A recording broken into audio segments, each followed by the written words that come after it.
नमस्कार, capital TV देख रहे हैं आप। आपके साथ मैं हूं बबीता। शरद पवार के खिलाफ मुंबई में राज्य सड़क परिवहन निगम के कर्मियों ने मोर्चा खोल लिया है और अपनी मांगों को लेकर लगातार उनके खिलाफ प्रदर्शन कर रहे हैं। इसी बीच बीजेपी नेता फडणवीस ने इस आंदोलन को लेकर बड़ा बयान दिया है, जिससे शरद पवार के एजेंडे की पोल खुलकर रह गई है। फडणवीस के बयान से अघाड़ी में हड़कंप मच गया है। आखिर क्या है पूरा मामला, इस रिपोर्ट में देखिए।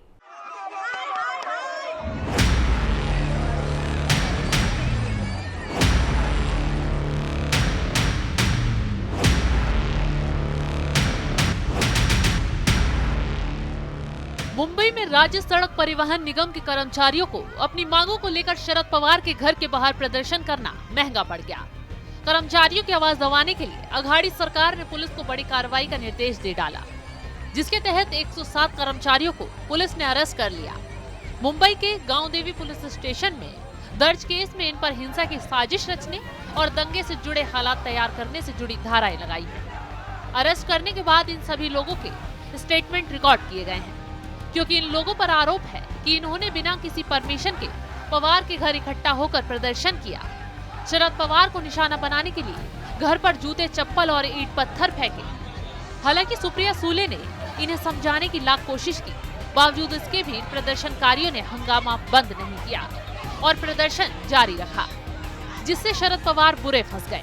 हैरानी की बात तो ये है कि प्रदर्शनकारियों के आंदोलन को उद्धव की गैंग साजिश बता रही है, उन पर हिंसा की साजिश और दंगे फैलाने जैसी धाराएं लगा रही है। अब इन बातों में कितना सच है, इसकी फिलहाल जांच जारी है। यानी कि महाराष्ट्र में कोई अपनी मांगों को लेकर प्रदर्शन नहीं कर सकता, कोई अपना मुद्दा नहीं उठा सकता। अगर उठाएंगे तो उद्धव सरकार उनका हिसाब कर देगी।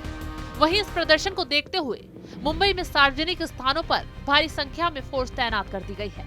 इस घटना के बाद उद्धव ठाकरे ने शरद पवार से फोन पर भी बात की है। इसके बाद पुलिस आयुक्त संजय पांडे से भी बातचीत की गई है।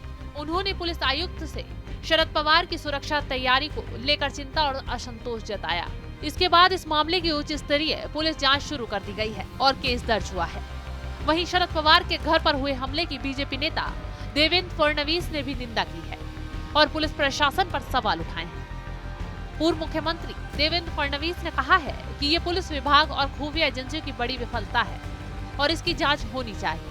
इसके साथ ही उन्होंने ये भी कहा, MSRTC के हड़ताली कर्मचारियों के मुद्दे को उचित मंच पर रखने की जरूरत है और राज्य सरकार को उनकी मांगों को सुनना चाहिए। लेकिन हंगामे के बीच अब ये मामला सियासी तूल पकड़ता जा रहा है।